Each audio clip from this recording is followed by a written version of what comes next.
بسم اللہ الرحمن الرحیم۔ ناظرین السلام علیکم، میں تاجدار نقوی ون چینل کی اس خاص پیشکش میں آپ کے سامنے حاضر ہوں۔ سبھی ناظرین کا استقبال کرتا ہوں۔ آج کے اس خاص پروگرام میں ہم گفتگو کریں گے اسلام اینڈ ماڈرن سویلائزیشن پر۔ ہمارے ساتھ ہمارے خصوصی مہمان ڈاکٹر قدسی رضوی صاحب اسٹوڈیو میں اس عنوان پر روشنی ڈالیں گے۔ ڈاکٹر قدسی رضوی صاحب کا ایک مختصر سا انٹروڈکشن دیتا چلوں۔ Doctor Qudsi Rizvi sahab faculty in English literature, he has a experience of 10+ years، doctorate in English literature. ان کا ایریا آف اسپیشلائزیشن ہے gender issues, feminism and human values. آج کی اس خاص پیشکش میں ہم نے جو عنوان لیا ہے that is Islam and modern civilization. تو سب سے پہلے ہم یہ جاننے کی کوشش کریں گے کہ اسلام فقط ایک دین ہے، اسلام سلیقہ زندگی ہے، اسلام ایک آئیڈیالوجی ہے، یا اسلام ایک پوری سویلائزیشن ہے۔ انہی سوالوں کو ہم تلاشیں گے۔ ہم شروعات کرتے ہیں کہ ڈاکٹر صاحب، اسلام اینڈ ماڈرن سویلائزیشن پر بہت سارے ایشوز ہیں، بہت ساری گفتگو ہیں، ہر کسی نے اپنے طریقے سے اس کو ایڈریس کرنے کی کوشش کی۔ یوتھ جو کہ کنٹمپریری دور سے گزر رہا ہے، یعنی آج کے جو موجودہ حالات ہیں، دور جدید میں جو یوتھس کی پرابلم ہیں، اور جب آپ اپنی وزٹس میں اکثر یوتھ سے مخاطب ہوتے ہیں تو ایسے وقت میں آپ کیا دیکھتے ہیں؟ ڈاکٹر صاحب، اس سے پہلے آپ نے جناب قمیل جعفر صاحب سے کافی سارے موضوع پر گفتگو کی، ان میں economic problems, ethics and spiritual values, materialism, feminism کا بھی کچھ گوشہ اس میں شامل تھا، اس پر گفتگو ہوئی۔ اور ہم نے جو تضاد ہے ابھی تک سویلائزیشنس کے بیچ میں، یعنی جسے ویسٹ میں کلیش آف سویلائزیشنس کے نام سے بھی درج کیا جا چکا ہے، تو اسی عنوان سے ہم یہ جاننے کی کوشش کریں گے کہ کیا اسلامی پرسپیکٹو میں قناعت یعنی کنٹینٹمنٹ، بہت کم میں راضی ہو جانا، اس پر آپ کا کیا ویو پوائنٹ ہے؟ اعوذ باللہ من الشیطان اللعین الرجیم، بسم اللہ الرحمن الرحیم۔ بہت ہی اچھا موضوع ہے، نہایت ہی اہم ٹاپک ہے، اور جو کنٹمپریری ایشو کو ایڈریس کر رہا ہے۔ اور آپ نے بڑی اچھی بات کہی کہ ویسٹ نے اس کو کلیش آف سویلائزیشنز کے طور پر پیش کیا۔ بڑی مشہور کتاب clash of civilization by Samuel P Huntington. Huntington ایک بہت بڑا نام ہے، گو کہ خود مغربی مفکرین نے بعد میں اس کی کرٹیک بھی پیش کی کہ آپ سویلائزیشنز کو کلیش کیوں دکھا رہے ہیں؟ کیا ان میں کوئی ہوموجنس دائرہ نہیں آ سکتا ہے کہ جہاں دونوں ایک دوسرے کے ساتھ چلیں؟ تو اصل میں جو بنیادی فرق ہے، جو اس سے پہلے کے ایپیسوڈز میں واضح کیا گیا، کہ تصور کائنات ایک ہے الہی تصور کائنات، اور ایک ہے مادی تصور کائنات۔ یہ بنیادی فرق ہے، اور اسی سے پھر آیا کانسیپٹ آف مین۔ مغرب نے کیونکہ کائنات کی مادی تعبیر کی، میٹیریل انٹرپریٹیشن کیا، اور خدا کے ہوتے ہوئے بھی نام نہاد ایک مذہبی طریقہ اپنا کر اصلاً انسان کو سینٹرل فگر مان کر اس سے خدا کو ڈسکنیکٹ کر دیا، یعنی اس کو ڈی سینٹر کر دیا، جبکہ اسلام نے سینٹرل فگر جو ہے وہ کائنات، یہ اس تمام چیزوں کا، کاسموس کا، تمام خلائق کا جو مرکز ہے وہ اس کا خالق ہے، اور خالق نے انسان کو اشرفیت بخشی ہے تمام مخلوقات پر۔ یہاں سے یہ فرق آتا ہے کہ مادیت نے یا مغربی افکار نے اس کو فقط ایک مادی وجود سمجھا، اور اسلام نے اس کو مادہ اور روح کا مرکب جانا۔ جہاں مادیت کے اوپر اس نے ہدایت کی، وہیں روحانی ہدایت بھی ساتھ رکھی۔ اب اس پر جب ہم بات کرتے ہیں سویلائزیشن کی، تو کنٹینٹمنٹ سویلائزیشن کے عروج اور زوال میں ایک فیکٹر مانا گیا ہے. یعنی اگر کوئی قوم، کوئی معاشرہ، کوئی سماج، اس کے اندر قناعت پسندی یا کنٹینٹمنٹ نہیں ہے، یعنی اس کے اندر گریڈ بہت بڑھ رہی ہے، لالچ بڑھ رہی ہے، ہورڈنگ آف ویلتھ بڑھ رہی ہے، اماسنگ آف ویلتھ بڑھ رہی ہے، لگژری اورینٹڈ ان کی زندگی ہے، تو پھر وہاں قناعت نہیں دکھائی دے گی. اس کے نقصان یہ ہوتے ہیں کہ انسان پلیجر اورینٹڈ ہوتا ہے تو ہر وہ کام اس کے لیے جائز ہے جس سے اسے مزہ ملے، یا ہر وہ کام اس کے لیے جائز ہے جہاں اس کو پروفٹ زیادہ نظر آ رہا ہو. اس میں پھر مورل ویلیوز بالکل پیچھے چلی جاتی ہیں، کیونکہ سینٹر جو ٹاپک ہمارا ہے اور جو ہمارا مقصد ہے وہ ہے فائدہ کمانا. لیکن اسلام نے کہا کہ کیونکہ انسان مورل انٹیٹی بھی رکھتا ہے، ایک ایتھیکل بینگ بھی ہے، اس کا ایک اخلاقی وجود بھی ہے، لہٰذا اس کی روح اور اخلاق کا تقاضا یہ ہے کہ وہ لالچ کے راستے پہ نہ جائے، بلکہ خدا نے اسے جو دیا ہے اس پر وہ صبر و شکر کرے، محنت کرے، اپنے اندر ٹیلنٹ پیدا کرے، اسکل ڈیولپمنٹ کرے، اور ہوس اور لالچ کی بنیاد پر ترقی نہ کرے. یہیں سے معلوم ہوتا ہے کہ قناعت کی کیا حیثیت ہے ایک انسان کی بہترین تربیت کرنے میں. اگر انسان میں کے مزاج میں قناعت، کنٹینٹمنٹ آ جائے تو پھر وہ دنیا پرستی میں مبتلا نہیں ہوگا. اس کی جو ضرورت ہے اسے پورا کرنا بالکل جائز ہے، لیکن جب ضرورت نہیں ہے اور وہ چیز لگژری میں ہے تو ہر انسان اگر لگژری کے پیچھے بھاگے گا تو پھر وہ غلط راستے اپنائے گا یا پیدا کرے گا، جس کی بنیاد پر کرپشن میں اضافہ ہوگا. یعنی اگر قناعت کو ہٹا دیا جائے تو سماج میں کرپشن زیادہ بڑھے گا اور لوگوں میں انتشار زیادہ پھیلے گا. دنیا میں جو بھی بزنس ماڈلز ہیں، کنزیومرائزیشن کا زمانہ ہے. انسان فقط ایک کنزیومر ہے. اس کو کنزیومر کی کنزیومرزم کی جو پوری فورس مارکیٹنگ ہے، فورس مارکیٹنگ ہے، اور ہیومن کو سینٹر میں رکھ کے مٹیریل کو سب کچھ سمجھنا، یا مٹیریلسٹک ورلڈ آف پلیجر، اس پر انسان کا جو رجحان ہے. اور اگر یہ دیکھا جائے تو ویسٹرن فلسفی میں جو بھی ویسٹرن تھنکرز ہیں انہوں نے مٹیریلزم پر بہت زور دیا ہے، بہت زیادہ. تو ایسے دور میں اگر ہم یہ کہیں کہ ہمارے یہاں جو شادی وغیرہ کا جو نظام ہے اس میں بھی اسراف ہے.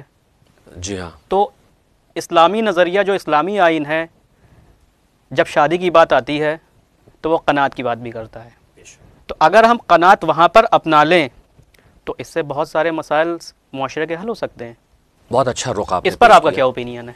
دیکھیے، وہی جو اس قناعت کا کی کنٹینیوٹی ہے اور اچھے گوشے کی طرف آپ آئے، کیونکہ سویلائزیشن کا ایک پارٹ ہے یہ، اور میرج ایک جیسے کہتے ہیں کہ ایک پلر ہے سماج کا، ایک انسٹیٹیوشن ہے باقاعدہ. تو شادی بیاہ میں اکثر جگہوں پر یعنی اس میں اپنی شرمندگی کے اظہار کے ساتھ، اور جیسے کہتے ہیں کہ ایک بہت بڑا عیب ہے ہمارے سماج میں، اور میں تمام سماجوں کی بات کر رہا ہوں جتنے بھی ہیں، جو بھی معاشرے ہیں. ایک تو یہ جہیز، اور دوسرے شادی میں بے جا خرچ، اسراف اپنی حدوں کو پار کر رہا ہوتا ہے. انسان زیربار ہو گیا. اچھا، اس کی پرابلم یہ آتی ہے کہ آپ نے کل ملا کے ایک سٹینڈرڈ مینٹین کرنے کے لیے یا ایگزامپل شو آف کا کریٹ کرنے کے لیے بے انتہا خرچ کیا، جبکہ اسلام کہہ رہا ہے کہ شادی کو آسان بناؤ. اگر مزاج میں قناعت آ جائے، کنٹینٹمنٹ آ جائے، تو جو جوڑے جن کی شادی ہونے والی ہے اور جو لوگ شادی کروانے والے ہیں، یہ دونوں یہ فیصلہ کریں کہ جو منیمم ہے اس پہ شادی ہوگی.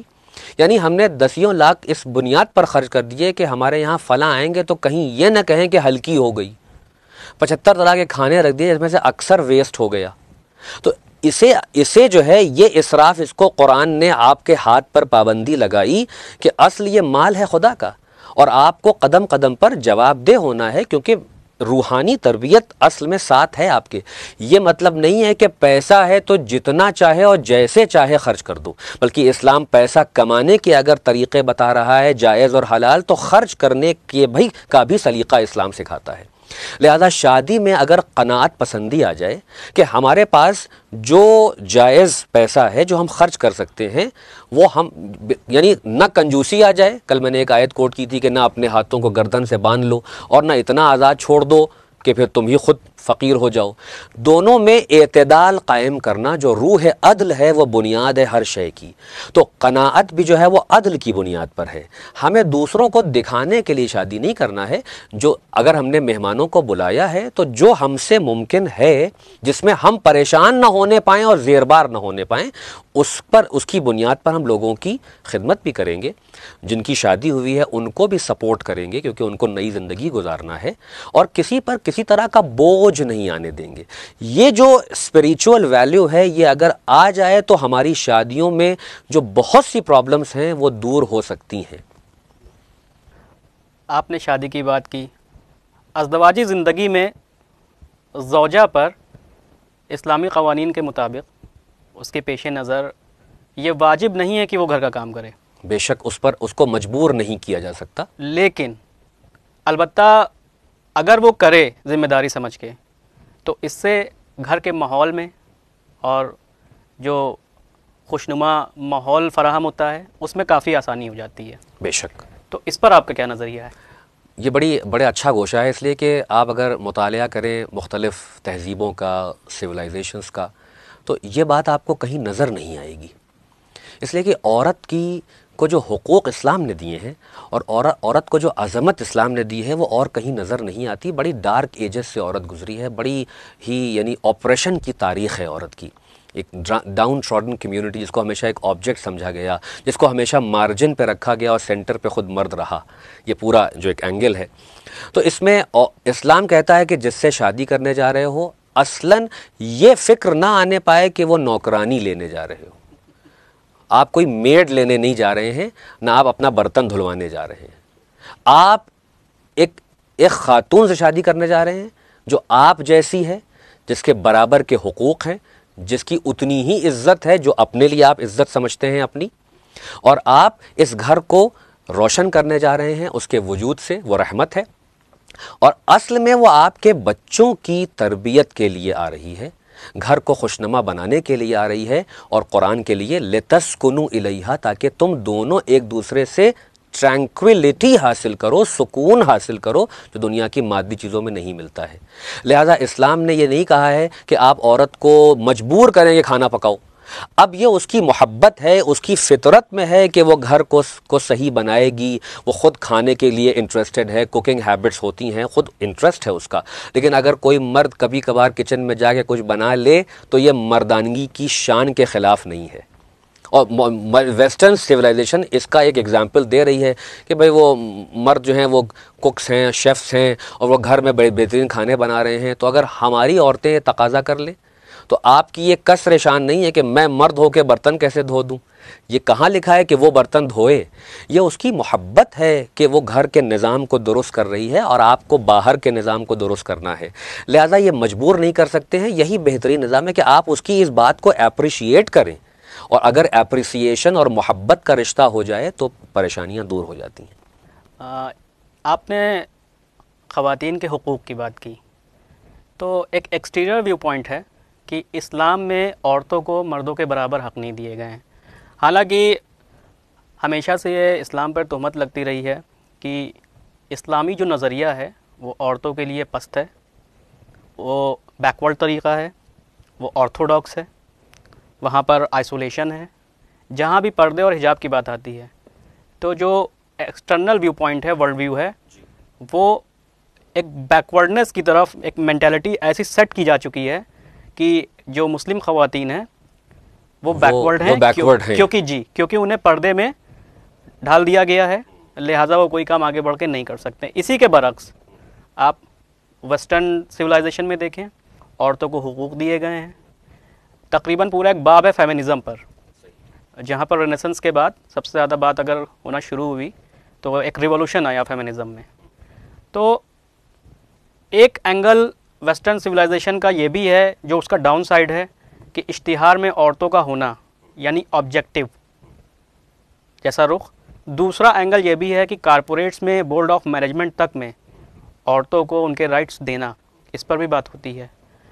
تو ان ساری باتوں کو دیکھتے ہوئے آپ جو اسلامی نقطہ نظر ہے اس سے آپ rights, gender issues, women empowerment, ان موضوعات کو کیسے دیکھتے ہیں؟ کافی طویل یعنی گفتگو اس پہ ہو سکتی ہے، لیکن ہمیشہ میں اپنے ناظرین سے کہوں گا کہ دامن وقت میں اتنی گنجائش ہی نہیں ہوتی ہے، اور یہ ٹاپک بہت وسیع ٹاپک ہے، یعنی پورا اس پہ ایک گھنٹے کا لیکچر ہو سکتا ہے، اور لیکن بات بہت مشکل بھی نہ ہونے پائے اور آسانی سے عام فہم بھی ہو، لوگوں تک پہنچ بھی جائے۔ مختلف ایشوز آپ نے ڈسکس کر دیے اس میں۔ سب سے پہلی بات یہ کہ اسلام نے مرد اور عورت کو برابر رکھا ہے اور برابری کا درجہ دیا ہے۔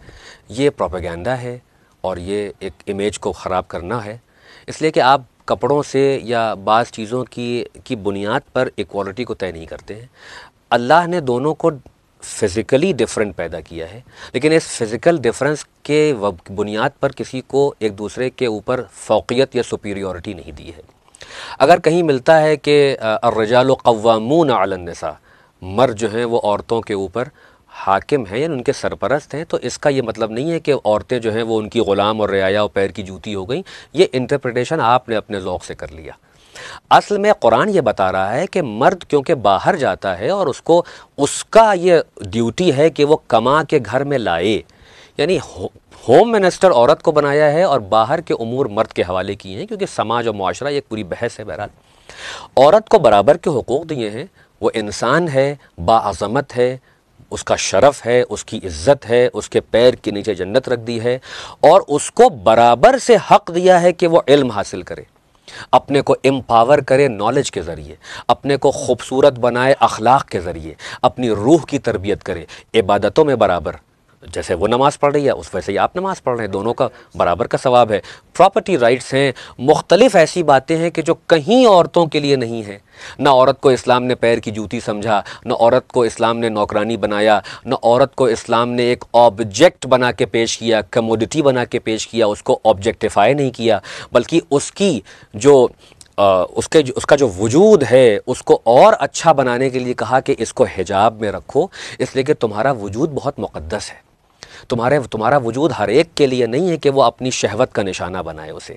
تو اگر کوئی عورت اپنے کو چھپاتی ہے اور وہ ساتھ میں پائلٹ بھی ہو سکتی ہے، وہ انجینئر بھی ہو سکتی ہے، وہ ڈاکٹری میں بھی آگے جا سکتی ہے، وہ بہترین ریسرچز بھی کر سکتی ہے، تو اسلام ان تمام چیزوں کو پروموٹ کرتا ہے، مگر کہتا ہے کہ گھر پہ اثر نہ پڑے، کیونکہ یہ جو تربیت گاہ ہے، first school of that child, وہ اس کی ماں کی آغوش ہے۔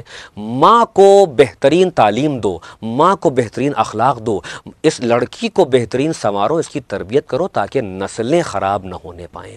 تو آپ جو پروپیگنڈا کر رہے ہیں وہ پروپیگنڈا ہے۔ اگر آ کے دیکھیے تو بہت سی ایسی جگہیں ہیں جہاں عورت جو ہے وہ باقاعدہ برابر سے چل رہی ہے شانہ بشانہ، اور ساتھ میں موڈسٹ ڈریس کو بھی اپنائے ہوئے ہے، اپنے وجود کو جانتی ہے، اپنے حقوق کو جانتی ہے۔ اگر نہیں کوئی جان رہا ہے اور نہیں عمل ہو رہا ہے تو یہ مسلمانوں کی ذاتی پرابلم ہے، اس کو دین سے نہیں جوڑنا چاہیے۔ اکثر یہ کہا جاتا ہے کہ جو معاشرہ ہے وہ ایک پیٹریارکل سوسائٹی ہے۔ جی، پیٹریارکل سوسائٹی ہے، اور ایسے میں وقت کو دیکھتے ہوئے ایک کلوزنگ کمنٹ آپ کا چاہیں گے؟ ہاں، یہ جو پیٹریارکی کا کانسیپٹ ہے، یہ بھی جو ہے اس کی اسٹڈی کی اور ری وزٹ کی ضرورت ہے۔ اصلاً یہ دیکھا گیا ہے کہ اور خود ہمارے طبقے اور ہمارے معاشرے میں بھی عورت کی جو اصل پوزیشن اسلام نے یا جو احادیث ائمہ طاہرین میں بتائی گئی ہے اس پر عمل ویسا نہیں ہو پایا، کیونکہ بعض یہ کلچرل پرابلمز ہیں جو آ گئی ہیں، اور مرد کو فوقیت حاصل رہی، مرد سینٹرل فگر میں رہا، عورت کو کچلا ہوا اور سیکنڈ سیکس کا درجہ دیا گیا، لیکن اسلام نے اسے نہیں دیا ہے۔ یہ آپ کے اپنے کلچرل پرابلمز ہیں یا آپ کی سماجی مجبوریاں ہیں کہ جس کی بنیاد پر آپ کا سٹرکچر بنا ہوا ہے۔ ہم یہی تو کہتے ہیں کہ اس سٹرکچر کو ہٹا کر اسلامی نظام لائیں، اسلامی تصور حیات لائیں۔ اسلام نے جو انسان کو عظمت بخشی ہے، اس نے کہیں نہیں کہا کہ عورتیں اس میں شامل نہیں ہیں، بلکہ انسان کہا ہے، انسان میں دونوں شامل ہیں، دونوں اشرف ہیں۔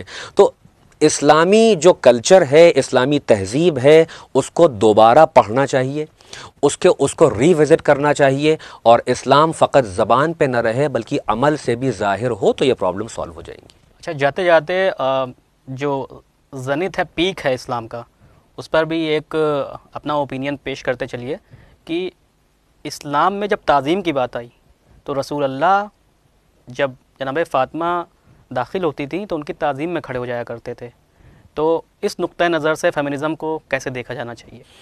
بہت اچھا گوشہ آپ نے، اور واقعی وقت کم ہے لیکن میں جلدی اس کو بتا دوں کہ آپ دیکھیے کہ اسلام نے عورت کو کتنی عزت اور عظمت بخشی۔ حضرت فاطمۃ الزہرا سلام اللہ علیہا کہ جو خود ایک مکمل خاتون اور ایک آئیڈیل وومن، وہ جب بھی داخل ہوئی، رسول خدا جو رحمت للعالمین ہیں، سید المرسلین ہیں، وہ ان کو دیکھ کے ان کے شرف میں کھڑے ہو جاتے ہیں۔ رسول خدا نے اپنی بیٹی کی کتنی زبردست اور کتنی اچھی تربیت کی ہے کہ اگر خادمہ بھی رکھتی ہیں تو ایک دن فضہ کام کرتی ہیں، ایک دن زہرا کام کریں گی۔ آپ دیکھیے کہ حقوق جناب زہرا لوگوں کو تعلیم بھی دیتی ہیں۔ خود جناب زینب سلام اللہ علیہا کے بارے میں ملتا ہے کہ آپ درس قرآن دیا کرتی تھیں کوفے کی عورتوں کو، اور ان کو بہترین زندگی جینے کا سلیقہ اور ان کی تربیت کرتی تھیں۔ حضرت خدیجہ جو اپنے وقت کی سب سے مالدار عورت ہیں، بزنس وومن ہیں، کہاں اسلام نے عورت کو تجارت سے روکا، کہاں بزنس سے روکا، کہاں علم حاصل کرنے سے روکا، کہاں اس کو 7 دیواروں کے اندر اور پردوں میں قید کر کے رکھا۔ اسلام نے کہا کہ اپنی عفت کی حفاظت کرو اور باہر نکلو، اگر ضرورت ہے علم حاصل کرو، ترقی کرو، لیکن گھر جو ہے وہ برباد نہ ہونے پائے۔ یعنی ترقی کے نام پر تم کسی کے کھلونا نہ بننے پاؤ، تمہاری اپنی عزت اور شرف ہے، اس شرف کو مینٹین کرو، علم بھی حاصل کرو، ترقی بھی کی معراج تک پہنچ جاؤ، بہترین عبادتیں کرو، اپنے شوہر کی خدمت کرو، بچوں کی تربیت کرو، اور شوہر بھی اپنی بیوی کی عزت کرے، اس کے حقوق کی پاسداری کرے اور اس کو بہترین درجہ اور مرتبہ دے جس کی وہ لائق ہے۔ یعنی اسلام نے دونوں چیزوں کو اعتدال پہ لا کے رکھا، کہیں ایسا نہیں ہے کہ کسی کی ترقی کی راہ میں رکاوٹ کر دیا ہو، اس لیے کہ اسلام کی راہ کی نگاہ میں وہ ترقی نہیں ہے جو انسان کو اخلاقی پستی تک لے آئے، وہ جو انسان کو جانوروں کے درجے تک یا اس سے بدتر کر دے۔ اسلام چاہتا ہے کہ مادی ترقی کے ساتھ اخلاقیات بھی سامنے رہیں تاکہ مادیت اخلاقیات پہ غالب نہ ہونے پائے، اس لیے کہ انسان کا اصل جوہر اس کی روح اور عقل ہے، نہ کہ اس کا جسم۔ سبحان اللہ۔ ناظرین، یہ ہیں ڈاکٹر قدسی رضوی، جن سے ہم نے جاننے کی کوشش کی کہ قناعت اور شادی میں جو اسراف ہے، فضول خرچی ہے، اس سے کیسے بچا جا سکتا ہے۔ اس کے ساتھ ساتھ ہم نے عورتوں کے حقوق پر بھی بات کی، اور ہم نے یہ جاننا چاہا کہ اگر عورت باحجاب باکمال ہونا چاہے تو اس کے سامنے جو رکاوٹیں ہیں وہ ایک اپارچونٹی، یعنی اس کے سامنے ایک آسان راستہ فراہم کر دیتی ہیں، بشرطے کہ عورت خود اس عقیدے میں مضبوط ہو۔ اور یہ ہمارا شرف ہے کہ ہم خواتین کے مسئلے پر بات کرتے ہیں، لیکن اصلاً یہ حق تو انہی کا ہے۔ ہم پھر حاضر ہوں گے اگلے ایپیسوڈ میں کچھ نئے سوالوں کے ساتھ، تب تک کے لیے اجازت دیجیے۔